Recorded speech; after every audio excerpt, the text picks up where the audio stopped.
Hi, everyone. We're going to go ahead and get started.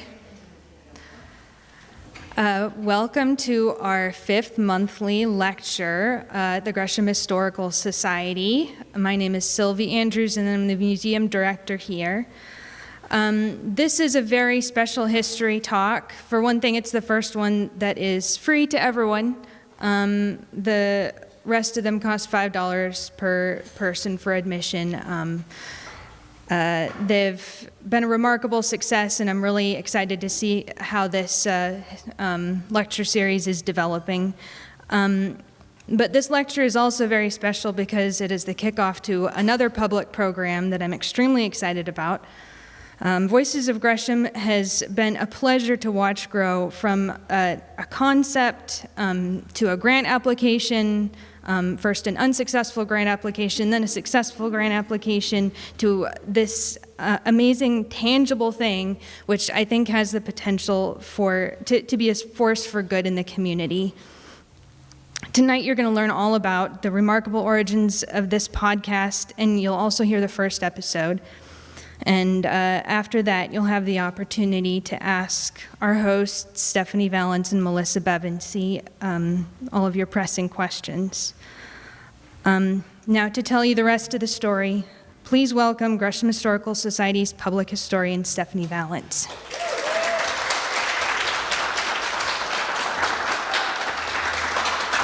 Hello. Thank you all for coming. Welcome. As Sylvie said, I'm Stephanie Vallance, and I am the public historian here at Gresham Historical Society. So that means that my job is to encourage the public to engage with their history. And that's where this podcast was born. When I was hired here at the museum 2 years ago, one of my charges was to dive into the oral history collection and make it more accessible. So most of the oral history recordings that we have are from the 1980s, and they are on audio cassettes, if any of you remember what those are. If you don't, I have a picture of one. And I included this picture that I took on my second day of work here because when Sylvie was showing me these boxes and boxes and boxes of cassette tapes, I pulled one out, and it happened to be Virginia Brugger, that was recorded on March 11th, 1983, which is the day I was born. So when my mom, who is here tonight, was in labor, Virginia was giving her oral history here at the museum. I thought that was a sign that I was where I was supposed to be. So step one in that process was digitizing those cassette tapes, and then processing them, transcribing them, and making sure that they're available for people to listen to. But as I started listening, I felt an immediate kinship with these Gresham residents who I sadly will never get the chance to meet. People like Arlie Harris and Margaret O. Krasinski were way ahead of their time, collecting oral histories before it was a widely accepted discipline. They collected over 100 oral history interviews between the late 1970s and the early 1990s. And I'm very grateful to them because I got to know a Gresham that is long since past. Transcribing oral histories is a scholarship of its own, but in doing so, I got to know things like Main Street in the 1930s and 40s. And I found out very quickly that Diedel's Meat Market and Mark's Bakery are not spelled as they sound. There's Diedel's, and there's Mark's Bakery. As a public historian, however, I wanted to put these oral histories to work. They weren't doing anyone any good just sitting on the shelf. I wanted other people to be able to hear these stories along with the stories that I was collecting from current Gresham residents. Certain themes kept popping up, and I was excited to share those. Sylvie Andrews, who introduced me, is the most supportive executive director you could imagine. She has incredible vision. And when I said, hey, what about a podcast? She said, yes, great idea. So we did apply for a couple of grants, and we got one from the Oregon Heritage Commission, and we were thrilled to receive it. So then came the actual work of putting together a podcast, and we were very lucky to get Melissa Bevency as our intern. She has been an incredible addition to our team. I cannot thank her enough for her willingness to jump in and build the plane while we fly it. I have some experience with oral history podcasts, having worked on Many Roads to Here, a podcast produced by The Immigrant Story. But Melissa and I have really started from scratch, and I feel so grateful to have her. Given that we are a podcast based on oral histories, we chose a strange first subject. Mio Iwakoshi, who you'll hear about today in our first episode, came to Gresham in 1880, so long before even cassette tapes. We do not have an oral history recorded by Mio or about Mio, but I knew that we needed to start with her. Gresham plays a key role in the larger story of Japanese American history in our state, and it was a story that I wanted to highlight. We have incredible oral histories from Japanese American residents in Gresham from later generations, but we couldn't start our story there. We talk a lot about pioneers in Gresham, but one of the most intrepid pioneer stories starts right here in Gresham. Mio Iwakoshi, Oregon's first permanent Japanese American resident, settled right here. Dr. Barbara Yasui wrote an article in the Oregon Historical Quarterly in 1975 that really stuck with me. She quoted historian Roger Daniels, who had criticized the lack of a nuanced story of Asian immigration. As Dr. Yasui noted, to characterize Asian immigrants strictly as the hapless victims of discrimination and prejudice is to do them a great injustice. For theirs is a history not only of racism, but one of productivity, accomplishment, and contribution. Mio's story perfectly defines this. An incredible story of a courageous pioneer, an integral part of Oregon history, and still not very well known. Often, the only part of Japanese American history to be highlighted is that of internment. We, of course, want to honor the first-person memories of survivors of Minidoka and other World War II era internment. We are so humbled by the willingness of people like Roy Uchida, Carl Cotto, and others to share their family experiences of that shameful part of American history. However, the history of Japanese Americans in Oregon does not start with internment. There were generations of hardworking families that had made homes in Gresham prior to the unlawful internment that they suffered. We want to make sure that we're highlighting their productivity, accomplishments, and contribution. While researching Mio's story, this is Mio Iwakoshi here to my left, we stumbled upon a history within a history. A century after Mio arrived in the area, another Japanese woman arrived in Gresham and became fascinated with Mio's story.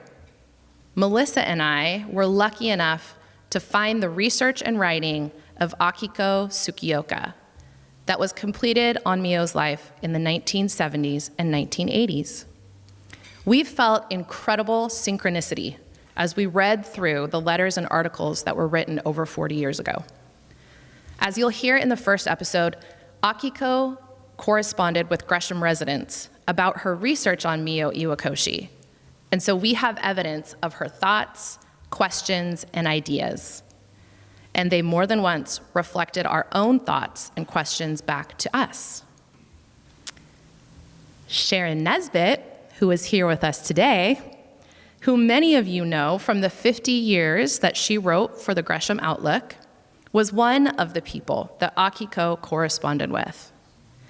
In one of those instances of synchronicity, I found the letter where Sharon introduced herself to Akiko. She said, "Through the years, I have gathered a group of elderly people who will share their knowledge and experience with me. For many years, I have traveled around the community visiting them and recording their stories. It is frustrating to know that I will never get the time to get to all of them. I got goosebumps when I read this because it was a perfect description of my own job. Just like that, just like I felt like when I got to know Arlie Harris from her interviews, I felt like I got to know Akiko through her writing. I wondered if Akiko was still in Sapporo and how old she would be now. It took literally 1 or 2 emails, thank you to Zia Shank, to get in touch with Akiko, who was indeed still living in Sapporo and seemed as sharp as ever. Days after getting in contact with Akiko, I learned that my good friend Kumi and her husband Gerald were leaving for where else? Sapporo, and agreed to take a small token of my appreciation to Akiko herself. In return, Kumi was able to connect with her and bring back other helpful resources for me. What are the chances? Overall, I just feel so grateful to be able to be some small part of this story, to join in the ranks of these incredible women who have gone before me. So here we are tonight. The first episode is completed, and I'm very excited to share it with you. I hope that you'll enjoy it. At the very least, I'm happy to release it out of my head and into the world. These episodes will be released every Wednesday, and we hope you'll continue to listen. The next 4 episodes will complete the series on the Japanese-American experience in Gresham, and then we will focus on a few standalone episodes on topics such as the Great Depression, Prohibition, urbanization, gender, and culture. As much as Melissa and I are learning as we go and wearing hats we probably aren't qualified to wear, there are many people who have helped us along the way, and we'd like to mention a few of them now. Of course, our lovely executive director, Sylvie Andrews, the wonderful Carson Leveridge, the lovely people at Metro East Community Media, which is where we recorded our podcast, like Lauren Coulter and Jean Hall, Jenny and Russell Yamada, everyone who consented to be interviewed, of course, Gwenda McCall, who you'll hear today, and Sharon Nesbitt, who is also here with us. So with that, and I'm sure there's many, many more people, my family, of course, thank you for being patient with me. Without further ado, we will begin the episode.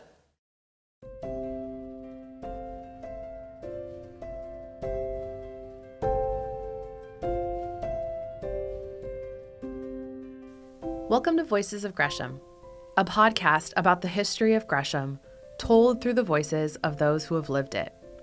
I'm your host, Stephanie Vallance, public historian at the Gresham Historical Society.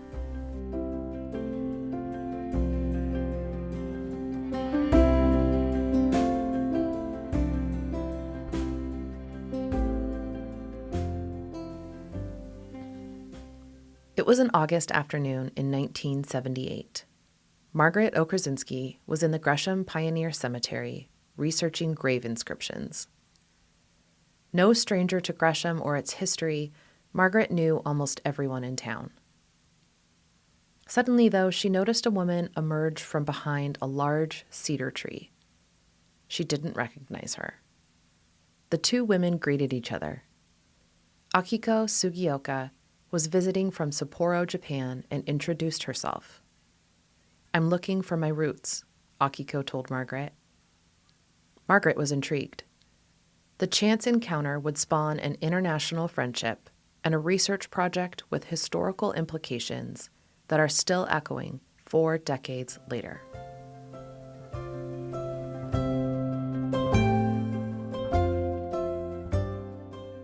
Akiko Sugioka was in the cemetery that day trying to find the grave of Mio Iwakoshi, the early Gresham settler who arrived in 1880 from Japan. Akiko was visiting Gresham from Sapporo on a research trip. She worked at Sapporo City Hall in international relations and had visited Portland before with the Sapporo Sister Cities Association. While in the Northwest on this trip, she visited with local Gresham residents Sumiko and Frank Ando. In the car on the way to their house, Akiko's curiosity was piqued. Mrs. Ando drove me by an area called Orient, which puzzled me a great deal, as well as the atmosphere around, which reminded me of somewhere and sometime in the past of Japan. When Akiko asked her why the town was called Orient, Mrs. Ando told her about Mio Iwakoshi.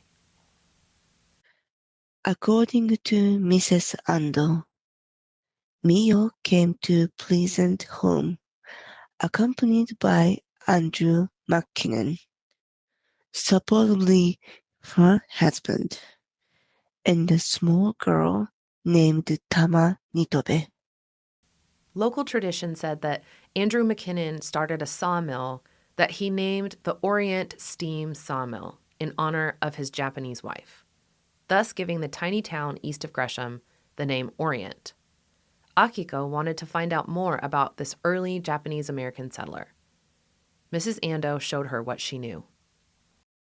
Mrs. Ando took me to the Gresham Pioneer Cemetery to find the grave of Andrew McKinnon.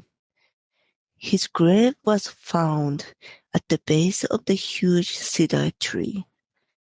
The inscription said as follows: "In memory of Andrew McKinnon, a native of Argyllshire, Scotland, who died at Pleasant Home on December 9th, 1886, aged 64 years. There was no grave of Mio Iwakoshi around."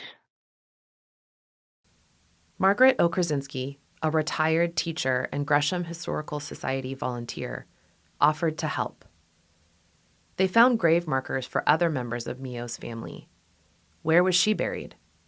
Surely Mio, the first permanent Japanese settler in Oregon, would be buried in the Pioneer Cemetery. If she wasn't buried here, where was she? Akiko, Margaret, and others dedicated the next few years to finding out.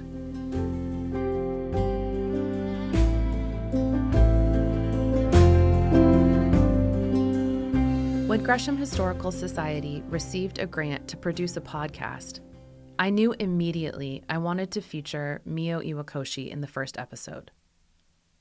As the first permanent Japanese settler in Oregon, she put down roots that have had incredible implications for the growth of the state. Even though I knew some basics about Mio's life, it quickly became clear that this story was more than just an interesting family tree. What we found out when we dug in became a historical through line for a much larger story, that of the Japanese-American experience in Gresham. Mio's presence in the state bridged a cultural gap that allowed many others to follow in her footsteps. She paved the way for a population of hardworking and successful Japanese Oregonians that still thrives today. This larger story will be the subject of the first 5 episodes of this podcast. We will begin with the story of Mio and her descendants, as it is foundational to the history of Gresham and to the history of Japanese Americans in Oregon.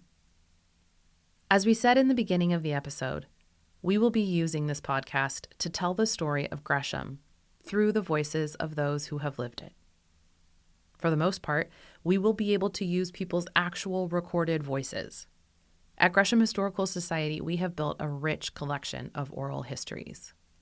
Unfortunately, we don't have Mio's own recollections, nor do we have her daughters, a chance to hear their own story in their own voices. Also, a lot of what we know we learned from written sources. Akiko's writing, for example, was instrumental in our research. Because Akiko still lives in Sapporo, with her permission, her written words are read today by Kumiko Reed. We have, however, collected many voices of those whose lives have been touched by Mio Iwakoshi. We'll be sharing those voices in the episodes to follow, as the story of Japanese settlement and the larger story of Gresham history unfolds. Despite not having written or audio recordings of her words, we worked hard to find Mio's story, which had largely been lost, before Akiko, Margaret Okrzinski, and others took up the case 40 years ago. Okay, back to that story.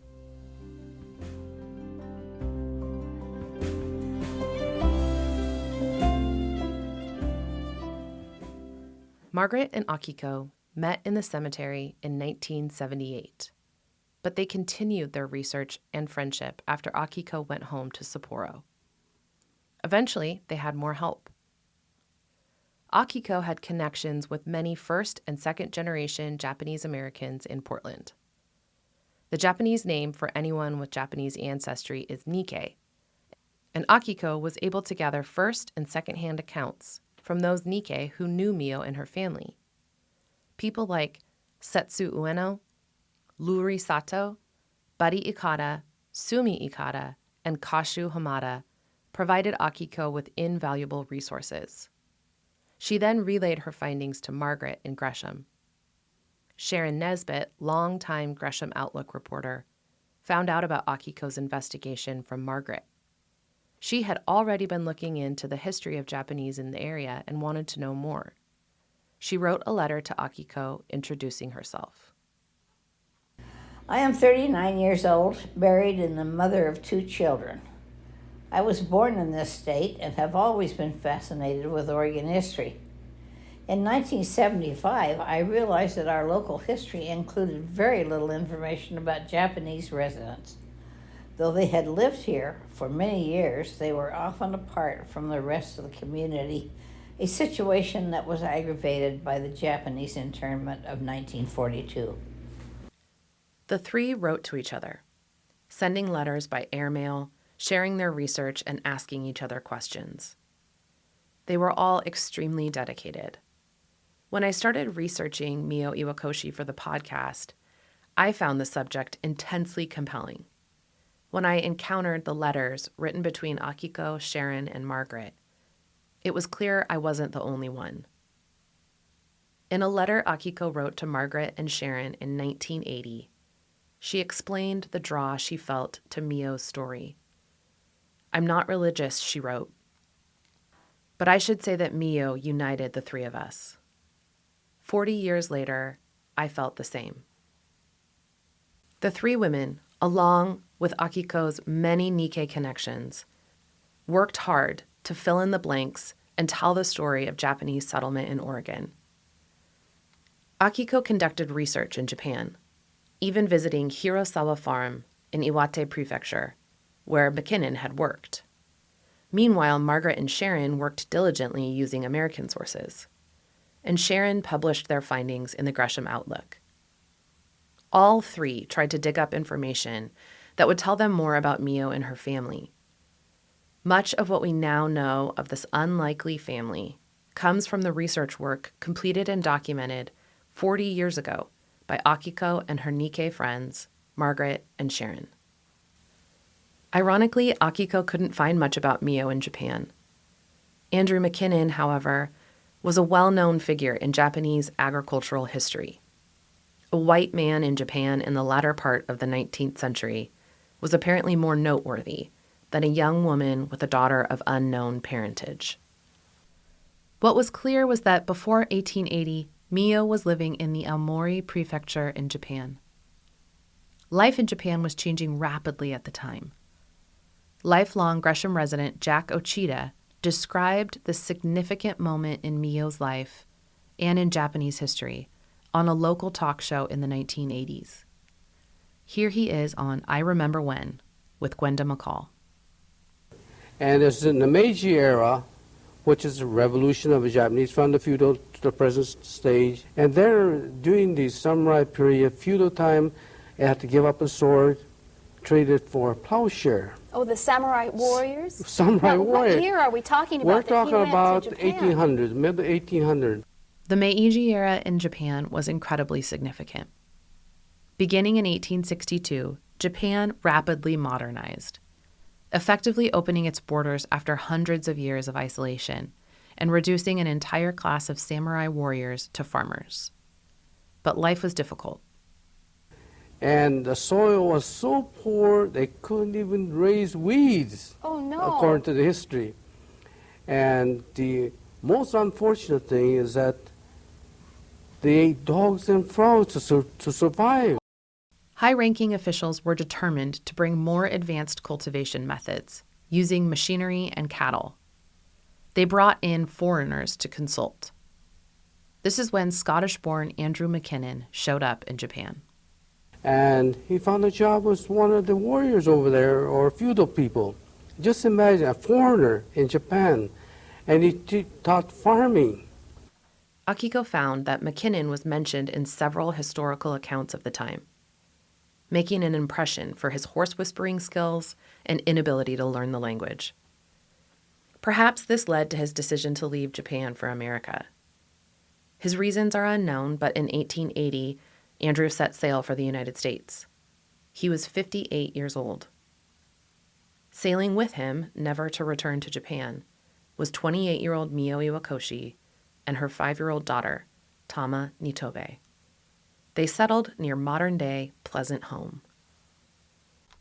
McKinnon started a sawmill with several partners on Bluff Road and Orient Drive, near where West Orient Middle School is now. The name of the sawmill was the Orient Steam Sawmill, and here brings up a very old controversy as to the name of the town of Orient itself. For generations, local tradition had it that Andrew McKinnon named the sawmill Orient in honor of his wife. However, in 1946, Miss Louise Maxwell, whose father was Andrew McKinnon's business partner, wrote about the history of the area and said that the town of Orient was named for the local school, which had been named Orient due to its location in relation to Portland. It was in the far east of Multnomah County, and so became known as Orient. There does exist a list of Multnomah County schools from 1866 that includes Orient, meaning that the name did, in fact, predate Mio's arrival. It's clear, though, that the fictional connection for local residents between Orient and Mio became stronger than fact. It is certainly an incredible coincidence that the first Japanese settler in Oregon settled in a town already named Orient. Regardless, Mio Iwakoshi and her family were indeed some of the earliest residents in the area. In a letter to Akiko, Sharon imagined what life might have been like for Mio. The people who lived there were plain, hardworking people. To them, Mio must have been as unusual as a butterfly in winter. I have been told she imported silkworms, that she was very attractive, and that her family introduced the first camellias in the community, which were then called Japanese roses. I gather that she was isolated from the rest of the people in Orient, probably because of problems with language and differences in culture. She was indeed isolated from any part of her culture, and with the bad roads and difficult travel of the time, probably isolated from people in general. She was almost certainly lonely. Only 6 years after her arrival, Andrew died. According to many accounts, McKinnon had asked his business partner Robert Smith to take care of his wife and adopted daughter when he was gone. Akiko Tsukioka corresponded with a woman named Yoshiko Maeda, who had been friends with Mio. Mrs. Maeda told Akiko that Mio inherited property from Robert Smith. Unfortunately, just 6 years after arriving in Gresham, 34-year-old Mio was a widow with an 11-year-old daughter. Though often referred to as adopted, Tama was very likely Mio's biological daughter, born out of wedlock at a time when such a thing would have been unmentionable. Mio admitted this to her friend, Mrs. Maeda. Mio-san said she came from Aomori Prefecture with her daughter, Mrs. Maeda wrote to Akiko. The daughter was born between a minister of daimyo and Mio. Daimyo were powerful feudal lords prior to the Meiji era, meaning Tama's biological father was an influential member of the upper class. Mio and her family made a new start in Multnomah County about the time Gresham was getting its start. 4 years after her arrival, Gresham was officially established when a post office was named for Postmaster Walter Q. Gresham. The town steadily grew, and as the turn of the century loomed, more Japanese arrived in the Northwest.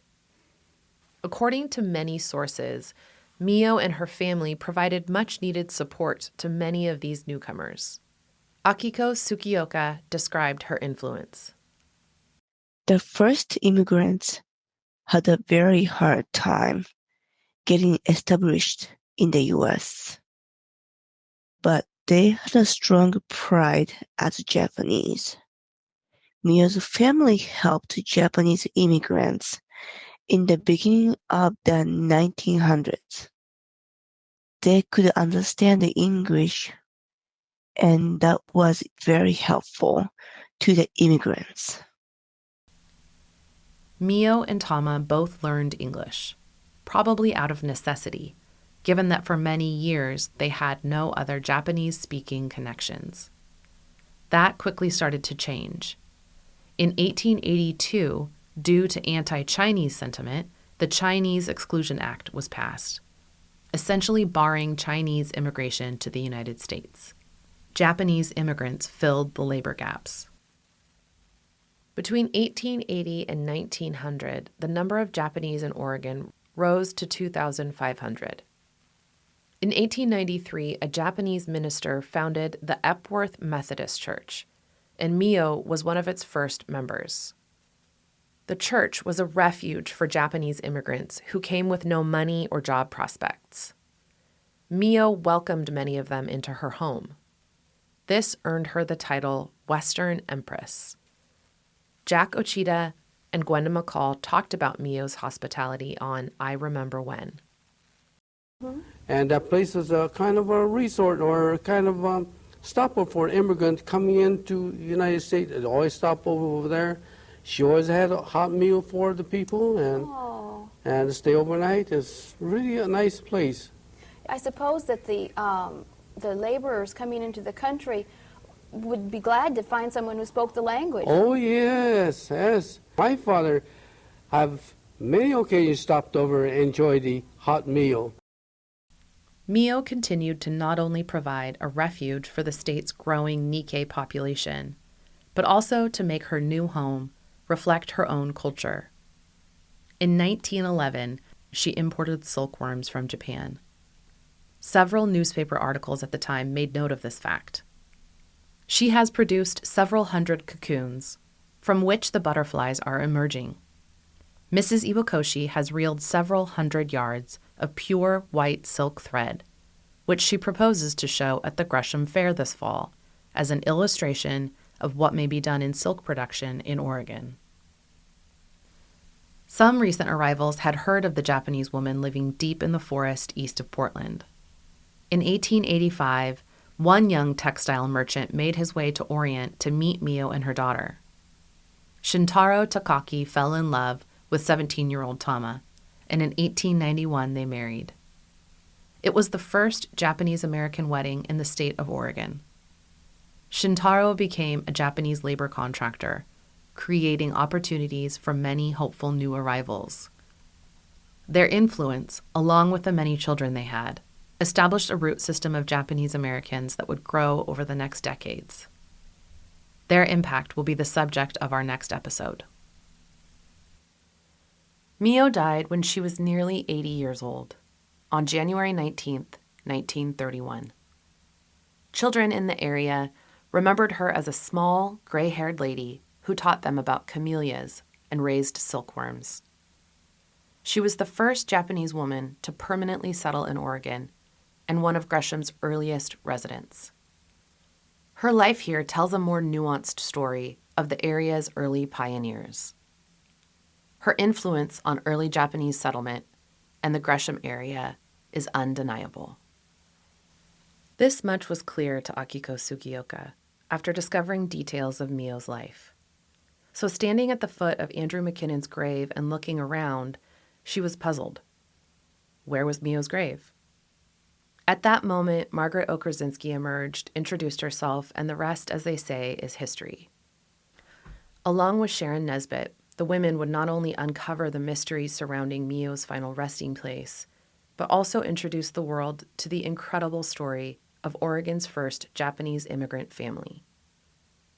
We'll find out more about the discovery of Mio's grave in the final episode of this series. In the meantime, we'll trace what happened in Gresham in between Mio's arrival in 1880 and Akiko's arrival in 1978, 2 Japanese women in Gresham separated by nearly 100 years. As a student, Akiko had heard of the melting pot metaphor used to describe the diversity of American cultural life. However, she explained that learning about Mio Iwakoshi connected her to this understanding of the United States. All the years, America has been presented to my mind as a place where the people are my close friends, but never are they my relatives nor sisters. It is also true that I never thought consciously that Japanese at the early period of development of the country was a part of the element of the melting pot. The country always consisted of the Hakujins or Caucasians. The sort of the somewhat alien feeling towards America was reduced when I learned that a Japanese woman had settled in Gresham a century ago. Akiko wrote those words more than 40 years ago. Jenny Yamada, a 4th-generation Japanese American, only recently learned about Mio's impact on Oregon and her own family. Jenny's great-grandfather, Bukichi Fuji, was an early Gresham farmer. Just learning more about the first person that was here in Oregon, like from Japan, that's pretty crazy that I didn't know that she existed, you know. I just feel like learning about her story and her daughter's story, it would have been nice to know when I was a kid, because it would have helped shape me more, like help me with my identity. When you grow up somebody that's not 100% European settler, like, and that's all you learn the history of it, you just feel like kind of not important. There's nothing to connect with in the Oregon state history, or nothing to connect with in the past. Jenny hopes that Mio's story will continue to be more accessible to young people. I mean, I think it would just give them more of a connection to Oregon history, Oregon state history, and more of a connection to the past, and seeing themselves reflected in this area's past. Just knowing there were other kinds of pioneers in general, not even just Nikkei, you know. I think it's important for other people, anyone, to learn this history and other histories, and just get more background and knowledge and a lot of different people.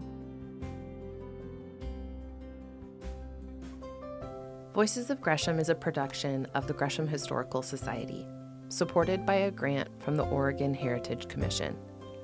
I'm your host, Stephanie Vallance, and I produced this episode, with support from Melissa Bevency.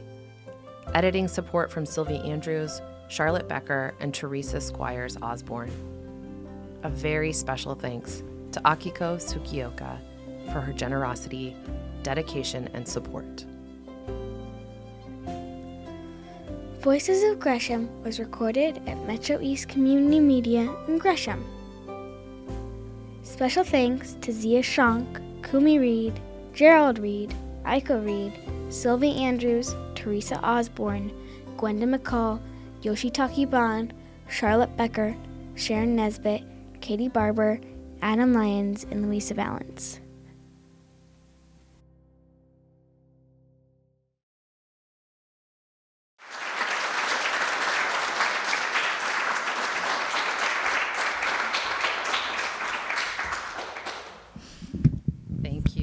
Thank you. So obviously one of the hats that we are wearing that we shouldn't be is that of audio engineer. So we'll figure out how to normalize that volume, but it's... Supposedly there's an app, but maybe it needs work, right? Yeah. It's been run through it. You don't really notice, though, until you're hearing it on such loud speakers. Right. So apologies to everyone's ears. Yes, to your ears, yes. Please, apologize. If anyone has any questions, we'd be happy to take those now. Yes? How do you get it on Wednesdays? It will be available wherever you get podcasts. It will also be available on our website, I believe. Right, Sylvie? So on greshamhistorical.org, there is a place, the drop-down is visit the museum? At the museum. You drop that down and it will be, there's a podcast link there. So you can play it there, but you could also play it on Spotify, Apple Podcasts, and if anyone wants a tutorial about how to find that on your phone, I'm happy to support that too. Yes, Louisa. Well, that's an interesting question. That's my daughter Louisa said, how long did it take us to write this? She probably knows a little bit about the answer to that. Yeah, we started writing these episodes in January, right? And I came on early March. And so it's kind of misleading to say it took us that long. This first episode, though, has been particularly difficult. The rest of them, I think, will go a lot faster because we had some international communication to be dealing with. And Akiko, who obviously can't be here with us today, is very excited and very pleased that this story got reopened. In the ensuing years, Akiko has become an expert on another American man whose name is, I think, William Brooks, but he is a figure that she's spent the next 40 years researching, and she was happy to be reminded of her early research and go back to the story of Mio. But it took a long time to communicate back and forth. Yes, Mom. How old is Akiko now? Akiko is 88, I believe. Is that right, Kumi? This is my friend Kumiko Reed, who met Akiko. I haven't ever met Akiko, but Kumi has in Sapporo, and I believe she's 88. Yeah. Any other questions? Licensing. Is this public domain? Is it copyright? How do you treat it in terms of being a part of a nonprofit? It is in the... How do I don't even know how to respond. It's just out there. It's in the public domain. It's not copyrighted, right? I think that's right. I haven't taken any steps to copyright it. Well, that's great. Yeah. I think there's an assumption there is a copyright unless you do something proactive. So if you feel like giving it away, I think that'd be awesome. Yes. This question was about usage and access, and we are obviously a public institution, and our goal is to obviously always increase access to our collection and what we have here at the museum, as well as any other type of collection like the podcast. Yeah. One other follow-up. So you have so much facts in there, and I imagine you link some to some of the correspondence with Akiko and other things. Will you have something in writing, like if I'm listening to the podcast, if I want to find the source of some of your facts? Is that possible? Do you want to answer that? Or? So that was a question, but there ended up being so many facts we were incorporating. So we have it all documented. You're welcome to email us or the museum or. Sorry. But we will actually have some of those on the show page. Yes, some of those, especially the letters, we will have some of those, not all of it, but it will be featured on the show page, which is on the website. So you'll be able to see pictures of Mio, pictures of Akiko, pictures of the letters that they wrote, pictures of Sharon, some of the links to Sharon's Outlook articles from the 1970s, etc. Yes? It will be. That's something I'm learning how to do right now. It's a special kind of file. If anyone knows about .srt files, please let me know. But it's the transcription of the episode is completed, so that I will probably link on the website until I figure out how to do a closed captioning. Yes, Liz? What if you don't have all this equipment to apps and all that crap? How do you see it? Well, do you want to answer that? Well, if you have a computer and you have internet, no. We are in the process of thinking of accessioning it.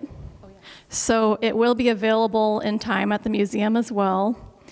So you could, I'm assuming there's going to be a device you could listen to it on here. But yeah, otherwise, if you know anyone who has internet connection, that'll get you to it. The library too. But also, Liz, because you're a weekly volunteer, it will be available to you here at the museum to listen to whenever you're here.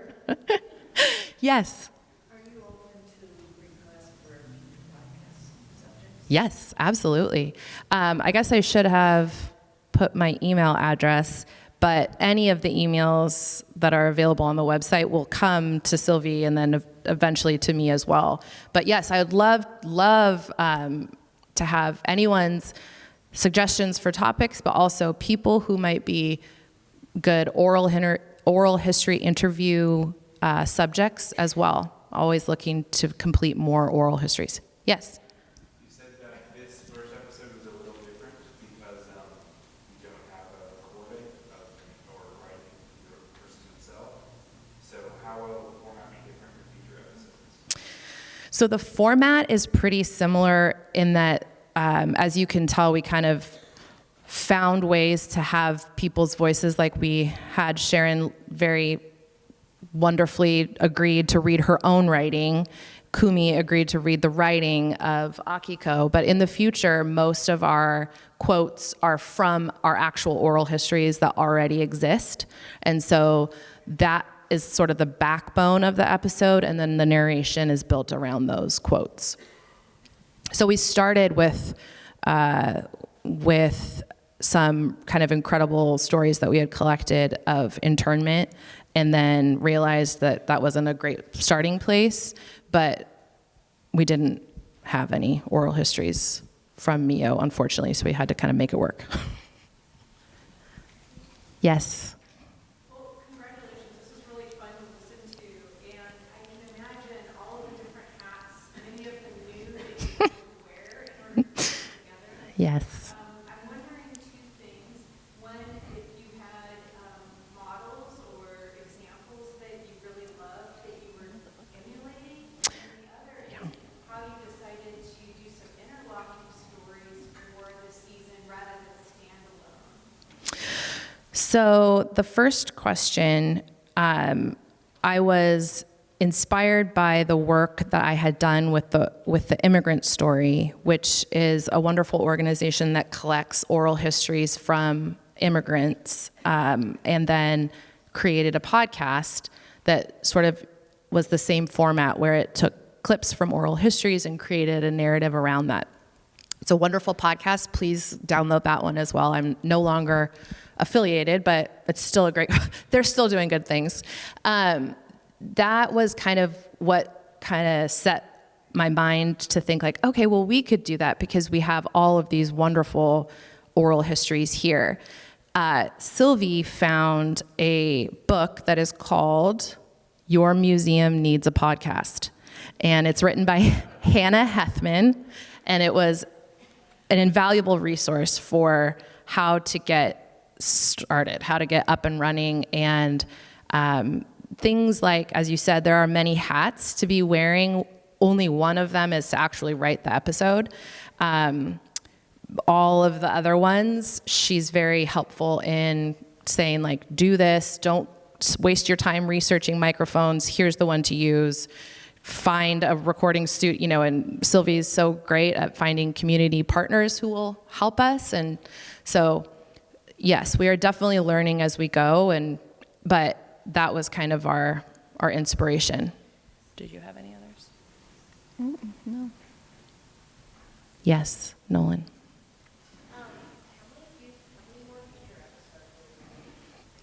There are 10 episodes in this first season. So they will be released weekly on Wednesdays for the next 10 weeks. And then season 2 will come out a year from now. Yes? Okay. Yes. A lot of this was obviously helped out by that treasure trove of recordings from the 80s or so. Is the Gresham Historian Society still collecting audio? Great question. The question was, are we still recording oral histories? And the answer is yes. That is the other part of my job, which has been neglected a bit in the past couple of months. So the ladies in the 80s recorded over 100. I've recorded about 20 current Gresham residents, including Sharon Nesbitt. She's one of our oral history interviews, and Liz's sister Betty Chisholm was one of my very first. We've got some wonderful, and we're always looking for more. Yes. So how, if you live in Gresham, Mm-hmm. you would be interested in this. Mm-hmm. But people outside of just the residents of Gresham would also be interested in it. People that are Oregonians of any sort should be interested in the history, right? So how do you market this? How do people find out about it? Do you have a thought after that? Yes, I think one of the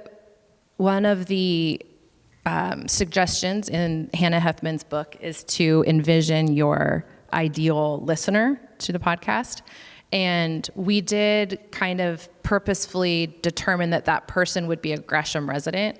Our mission here at the museum is to serve our community, and so we wanted to make the museum more accessible to people who would be accessing the museum. That's not always Gresham residents. It's people come in and visit us from all over the world, but the person who would walk in the door of the Gresham Historical Society is that person who we're marketing this towards. So marketing is its own hat, and we're slowly building up. So one of the things that we'll get from our podcast is statistics on who listens and how many listens we get and where they're from, and that will probably inform how we market in the future, if it makes sense to market outside of Gresham specifically. When people are looking at,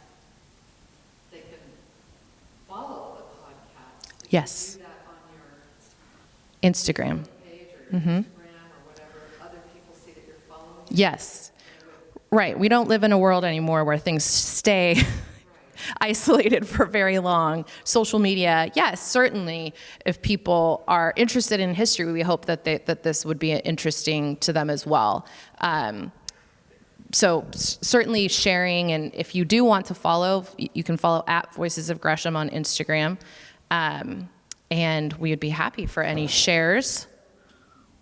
Yes, Alice?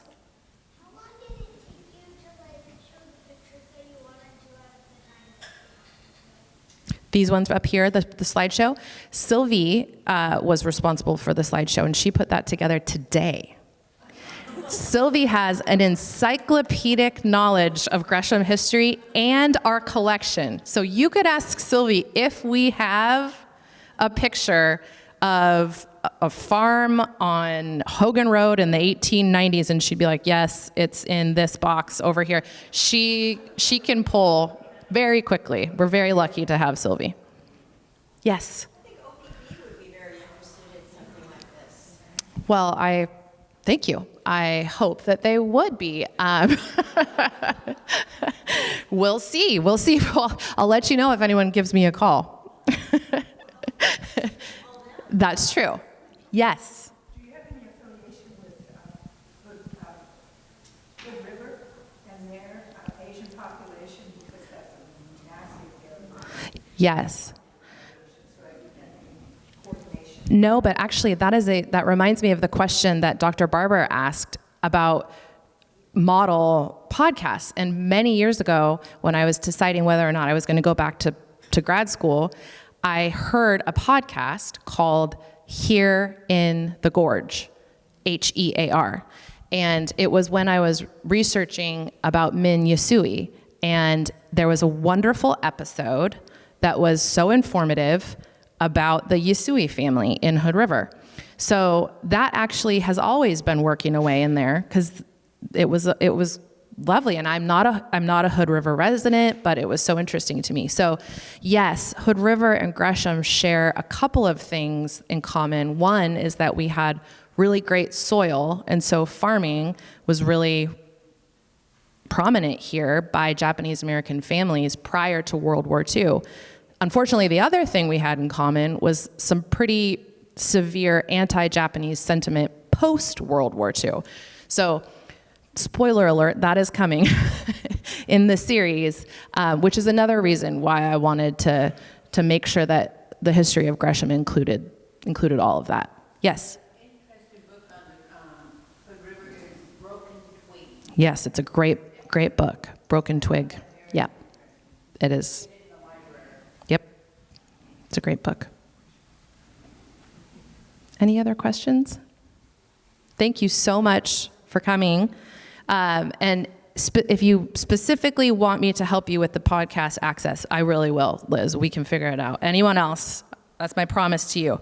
If you want to listen to it, I'll make sure you can. All right. Thank you all for coming. Have a wonderful evening.